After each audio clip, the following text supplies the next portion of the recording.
Hi అండి, అందరికీ నమస్కారం. Welcome back to Vaishnavi creations. అందరు ఎలా ఉన్నారు? ఇంకా నేను ఇక్కడైతే గనక మొక్కుబడి స్టార్ట్ చేద్దామనేసి ఫస్ట్ అలిపిరి మెట్ల దగ్గర టెంకాయ కొట్టి స్వామివారిని ప్రార్థన చేసుకొని ఇలా అయితే నా మొక్కుబడి మొదలుపెట్టాను. పసుపు కుంకుమ బొట్లు పెట్టుకుంటూ వస్తానని మొక్కుకున్నాను. అలాగే మొదలు పెట్టేశాము. ప్రతిసారి నేను ఒక్కదాన్నే పెట్టేదాన్ని పసుపు కుంకుమ కలిపి.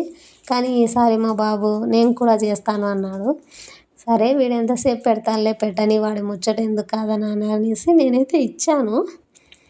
తర్వాత ఏం జరిగిందో మీకే తెలుస్తుంది. ఇంకా ఇక్కడైతే కనుక మేము పిల్లలు అడిగారని కొనుక్కున్నాము. తినేసి మళ్ళీ బయలుదేరాక కాసేపటికి ఆంజనేయ స్వామిని అయితే చేరుకున్నాము. ఇక్కడ టెంకాయ కొట్టి పిల్లలకు ఫొటోస్ తీసుకొని సెల్ఫీస్ తీసుకొని అయితే మళ్ళీ మేమైతే స్టార్ట్ చేసామన్నమాట. మోకాల పర్వతం దగ్గరికి వచ్చాము.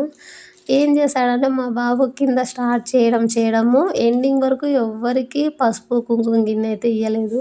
కుంకుమ గిన్నె మటుకు మా ఆయన కాసేపు నేను చెల్లించుకుంటాను అని ఆయన తీసుకున్నాడు. మా పాప ఒక 500 తాపల దాకా మా పాప పెట్టింది. వాడు మటుకు పసుపు గిన్నె ఎవరు అడిగినా ఇవ్వలేదు. ఇంకా కుంకుమ గిన్నె నా దాంట్లోనే కలిపేయండి, నేనే పెడతాను అంటున్నాడు. అంత చేశాడు. మళ్ళీ ఇక్కడ మోకాల పర్వతం దగ్గర కూడా అంతే.